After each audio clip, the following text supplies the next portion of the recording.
Amid the bombing of Gaza, thousands took to the streets in anger in cities across the UK. And despite a ceasefire, protesters are keeping up the pressure on their own government to change its stance, which has been supportive of Israel. On Saturday, thousands rallied again, this time marching from Downing Street to the Israeli embassy. But for some, just protesting in the streets in reaction to bloodshed isn't enough. The Israeli embassy has become a focal point of protest at times of crisis.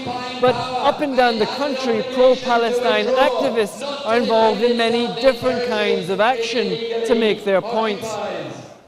It's a wet and cold afternoon in London. A group of young activists have met to carry out some disruptive action in solidarity with Palestinians. They haven't told us their plans, but we follow them across central London anyway. It's soon apparent what the target is. This building houses the offices of the British security company G4S, and the activists have occupied the ground floor. Police quickly arrive in large numbers to remove the protest. What's happening in Gaza could only happen with the support on the Israeli side of a network of states and companies. G4S is one such company. They build Israel and maintain Israeli prisons in the West Bank, and in Gaza they maintain the Erez checkpoint that is physically stopping Palestinians getting out. G4S became infamous around the world for its disastrous failure in managing security at the London Olympics. But its involvement in the murky world of Israeli prisons and checkpoints is less well known. The UK government considers Israel's policy of detaining Palestinians, including children, without charge or trial, as a breach of the Geneva Conventions, but it refuses to take action against G4S. The security company itself says it hasn't violated any international laws. The activists don't have much sympathy.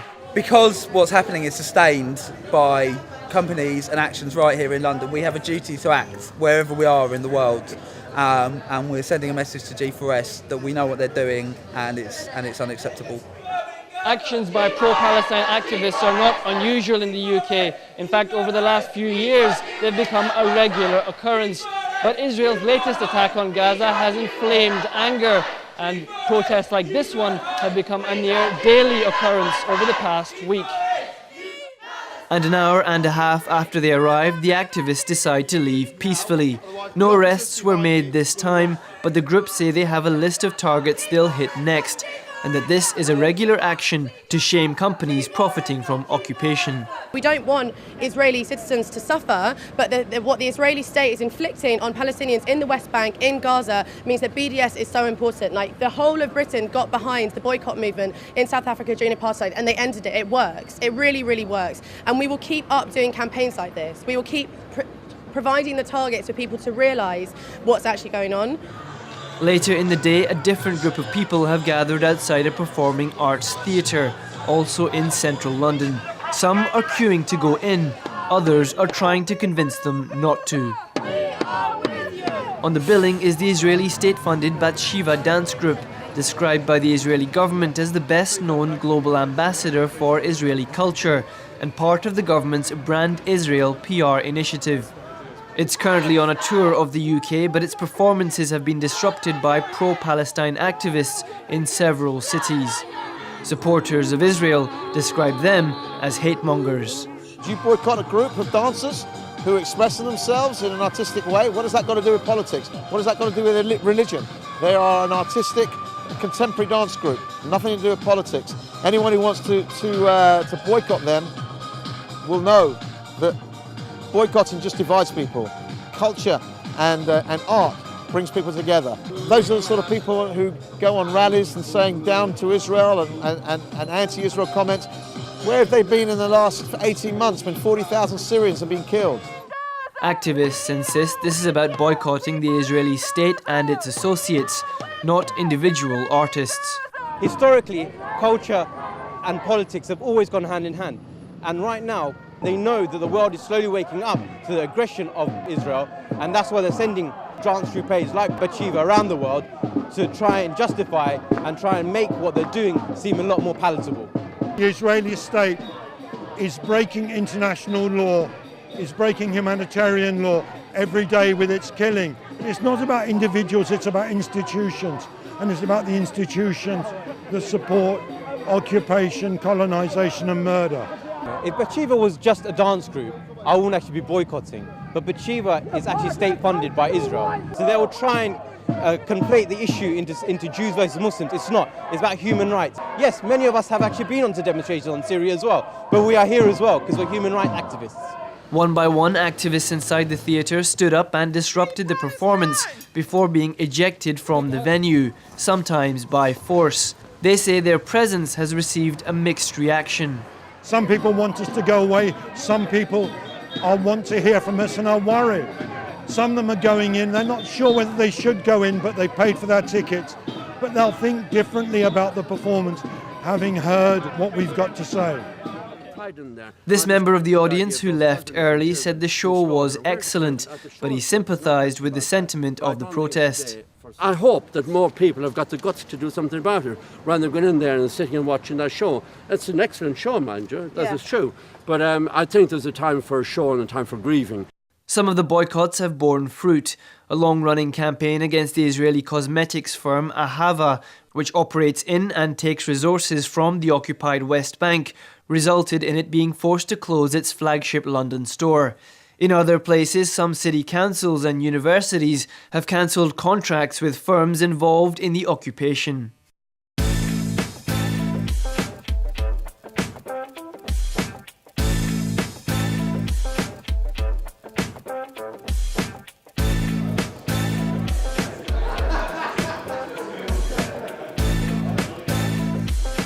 Art, photographs, and lots of skateboards.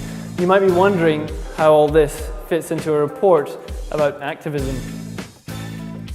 Skate Jam is a project set up by skateboarders to help children facing difficult circumstances around the world. The idea is to connect young people together across boundaries and teach them skills which are both fun and practical. Currently, they are selling artwork donated by the local skateboarding community to help fund supplies for a project in Gaza. People wanted to respond to the children in Gaza on a direct level by doing something constructive in terms of recreation and education. So Skate Jam as an organisation builds skateboarding ramps, and they have a network of contacts who do a lot of skateboarding, and also other related activities such as artwork, illustration, graphic design, things like that. We're trying to work out the best way to deliver an educational and a recreational project of a grassroots direct nature to a group of young people in Gaza. And so we've been talking to partners on the ground there who already work with young people. Skaters involved believe that giving children in Gaza an outlet for their frustrations can be an important part of the healing process after witnessing traumatic events. Because it is such a big issue, there's so many people who are giving aid and giving those sorts of help. But I think with skating, it's going to be something that they're going to be able to build on. They're going to see that they have the ability to progress. The contacts I have in Gaza, they're actually really positive about it. And there is a growing scene of surfers and graffiti artists and b-boys. So yeah, it's time to skate as well. We feel that it's possible that a skate park, a skate ramp, may be able to provide a chance for a small group of people to learn how to use carpentry tools, to do some teamwork together, maintain a recreational space for their peers, so it's made by young people for young people. Starting from humble beginnings, the project has already attracted attention in London and Brighton and made connections with sports groups in Gaza. It's not a bunch of people that have got loads of money, but they want to give what they have to support this small grassroots project, which is what it is. Up and down the country, many people are finding many different and new ways to connect with Palestine, although their efforts are often ignored by the mainstream media. Skate Jam hopes to have enough funding for its project in Gaza by January next year. Hassan Ghani for The Real News, London.